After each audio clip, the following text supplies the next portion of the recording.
Ito po talaga yung best asset ni Marjop, mga ka-farm. Hello, good day po. Ngayon po ay second day na nila. Ngayon ay second day na nila, morning pa ngayon. Nasa 9 AM in the morning. At kumusta na ba yung anak ni Marjop nung nagdaang araw? Ito na po yung baby kambing natin na walang tenga sa kabila at medyo ungas yung bunganga. Nagkakaproblema po ako sa kanya, mga ka-agri. Hindi naman siya bulag, pero hindi niya talaga masisilat yung dede ng nanay niya. Hindi siya makapag-dede pag hindi mo hawakan at saka i-guide talaga na makapag-dede. So sabi ko siguro marami pang training ang kailangan dito kay Tisay. Hindi naman Tisay yung pangalan niya, kaso nga yung lalaki natin ay si Tisoy. Tatawagin ko na lang itong kay Tisay imbis na ngungo bet. Ong bet kasi ngungo. At saka bitas yung tenga, yun, yung pigtas. Yun po, tingnan niyo man yung tenga, ganyan lang po yung tenga, walang butas yung right. So medyo hindi masyado makakarinig. Nang dumating tayo ngayong umaga po, meme ng meme, kasi malamang buong gabi hindi nakapagdede. Hindi niya talaga mahagilap na siya lang. At parang partially blind pa siya. Pero pag chinecheck ko yung kanyang mata, parang nakikita naman niya ako. Pag na-check ko kasi na yung vision, may vision po siya. Pero siguro hindi lang masyadong klaro. Yun yung nakita ko dito. Itong tungkol kay Tisay. Sana po mabuhay po siya. Kasi kanina parang mauubusan ako ng pasensya. Ang hirap niyang padidiin talaga. Isa na rin siguro factor kasi maliit yung ng bunganga niya. Maliit yung opening ng bunganga niya dahil sa kalagayan niya. So sabi ko, Lord, bigyan mo ako more patience dito. Sana mapabuhay po siya. Kasi po, sobra-sobra yung gatas ng nanay nila. Ikalawang beses pa lang niyang mga anak, mga ka-agri. Pero ngayong taon po, kitang-kita ko yung best asset talaga ng kambing na ito. This is one of the best na doe ko dito. Itong si Marjop. Kasi nga po, grabe. Talagang wala kang magiging problema sa gatas. Kahit hingi ka pa ng gatas nito, kasi sa kanya pwedeng-pwede po. Habang nandito na si Tisoy, malaking-malaki talaga si Tisoy. Magwa 1 day pa lang sila mamaya, wala pang 24 hours. Mamaya pang mga 1 PM silang mag 24 hours. Parang kalahati na lang ng katawan ni Tisoy, itong si Tisay. Yan po. Tulog ng tulog kasi masyado siyang malakas, lumede talaga. Napakaganda ng kanyang katawan, malaki ang kanyang katawan. Parang sa ibang kambing namin dito, parang na siyang 2 months old Masyado siyang malaki. Iwan ko lang kung abot na ng 4 kilos ito, kahit hindi pa siguro abutin ng 4 kilos ngayong araw. Pero masyado siyang malaki, mga ka-agri. Napakalaki masyado ng ulo niya. Siguro sa timbang parang hindi na natin masasabi kung makalahati na itong babae. Kasi nga ito ay lalaki. Pero habang dadaan ng mga araw po, alam ko po na mas masyadong lalaki pa ito. Lalo na pag nag-inject na tayo ng iron sa kanya. Kanina, ang lalakas na nila ito Pero ngayon, tulog ng tulog dahil sa sobrang didi. So yun po, mga ka-agri, itong si Marjop lang talaga masasabi kung pwedeng may pagmamalaki talaga dito sa farm. Siya yung isa sa may breed na kambing. Bowang po siya, pero more on bower. Kaya yung mga anak niya lumabas po talaga ay painted bower po talaga. Kahit na bowang rin yung nagsampa sa kanya. Pero yung kanyang best asset talaga po, ito po. Yung laki ng kanyang milk bag, yung term ng iba, udder. Or milk bag, yung kanyang udder po talaga. Sobrang laki. Siguro 2 litro may laman yan ngayon. Kaya nga sabi ko, talagang hindi nila kayang ubusin. Kaya napagtanto ko po, pwede po siyang manganak ng quadruplets Kahit 4 yung anak, kaya ito Kaya, kala namin kahapon 3 yung anak, triplets kasi sobrang laki ng tiyan. Pero salamat, 2 lang. Pero ito, mayroon pang diferensya ito. Ayan. Medyo ginugutom na yan. Pero hindi marunong maghanap ng dede ng nanay niyan. Kahit ilagay mo dyan sa dede, parang hindi niya masyadong masalat. Sana naman 1 day maano na niya, matansyan na niya. Kasi napakaliit po kasi ng opening ng kanyang bunganga Yan po. Ayan. Kaya iyak na yan ng iyak. Pero pag nakapadede na, ayun. Matutulog na naman pag nabusog na. Kanina hinawakan ko kasi pero syempre hindi naman masyadong matagal magdidede yan, kahit mag 15 minutes pa nako. Matagal na po 'yon, busog na po 'yon. So ako yata gustong didian Talaga ikaw ha, bad ka ha. Ha? Ha? Kay mama lang, kay mama. Oh, ito. Hopefully busog na rin yung nanay, hindi na ubos yung kumpay doon. Binigyan ko na ng dalawang klase pa lang. Mamaya bigyan na natin ng ibang klase pa yan. Hindi na ubos yung kumpay niya kasi medyo nagkarama na talaga yung tiyan, hindi gaya kahapon pagkatapos ng mga anak. Walang laman. May reserve po siya. Kasi kagabi masyadong marami yung kumpay ko sa kanya. Compare sa iba double. Kaya nakapag-recover sa kainan na yan mga ka-agri. Mamaya dugtungan natin kung anong pwedeng magawa natin. Pero yun po yung ating gustong i-share sa inyo. Yung ganda at asset nitong doe na ito. Hindi ito basta-basta makakalabas dito sa farm natin. Sa galing niyang mag-alaga ng anak at sa dami ng gatas niya mga ka-agri, hindi po ako nagkakaproblema ito dito sa kanya. Kain lang, pagkain lang. At kahit sa kainan po, pag nasa labas po ito, hindi ka mahihirapan sa kanya. Kasi napakalakas po ito kumain sa labas. Masibang-masiba. Kaya ito kahit na kakapanganak, hindi basta-basta ito nangangayat. Na-experience po doon sa unang anak niya, hindi po siya pumayat talaga.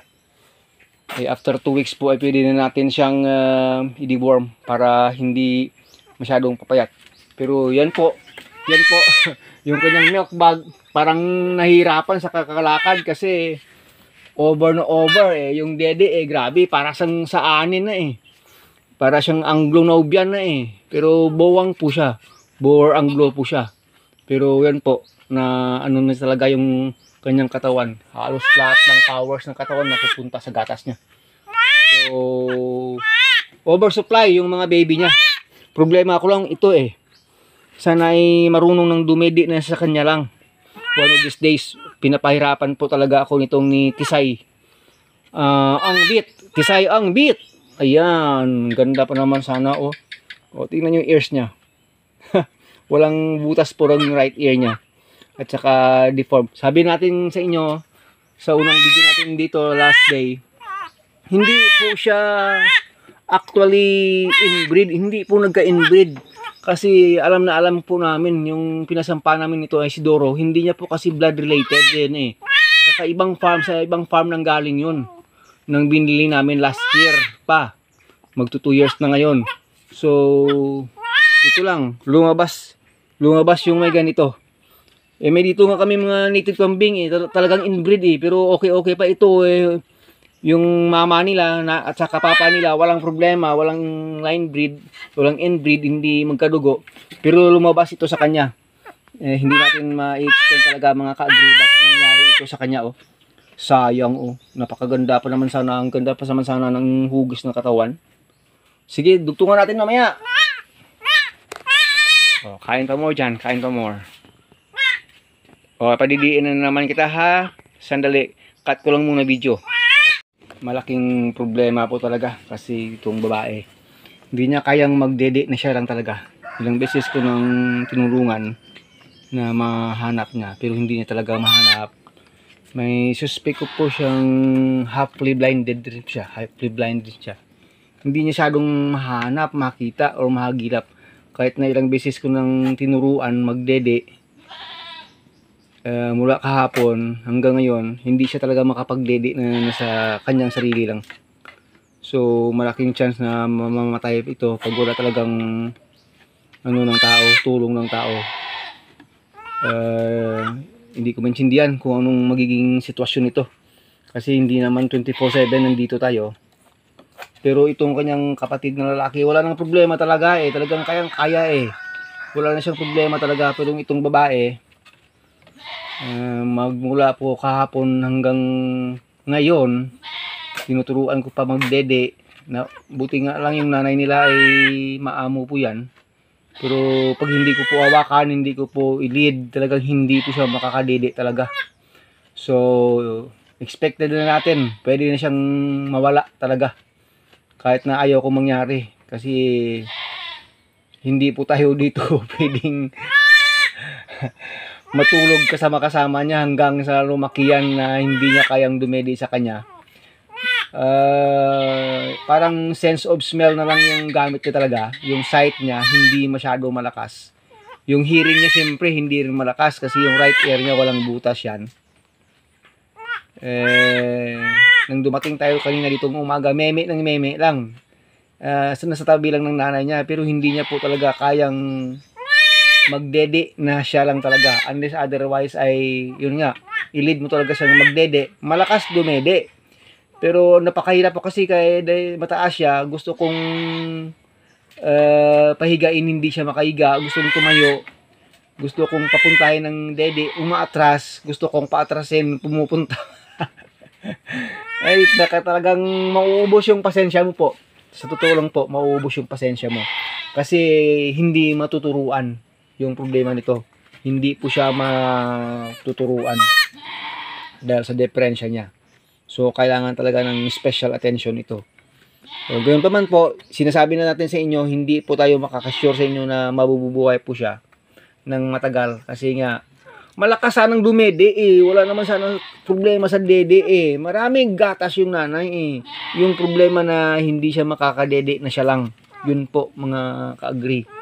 Kahit na nilalagay mo na yung bunganga sa dede, siya yung umaatras, siya yung dapat pressure mo talaga siya na hindi tatayo, na hindi aalis, na hindi kasi po parang hindi niya makikita talaga yung dede, parang hindi niya makikita, maamoy niya lang, yun po, parang maamoy niya lang, yung sense of smell lang talaga yung magagamit niya.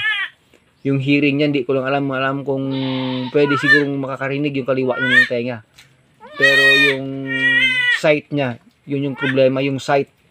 Parang hindi po siya masyadong makakakita ng ka-farm dahil sa kanyang kalagayan. Tingnan niyo naman yung itsura. Yan po.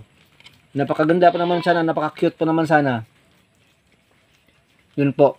Pero hindi po inbreed kasi yung galaw niya po parang galaw ng native eh. Kasi may native pa yata itong nanay nilang konti na cross. Yun yung aking tawag doon. Yun lang yung aking paningin kung bowang lang ba talaga o wala siyang talagang tawag doon native na ancestor.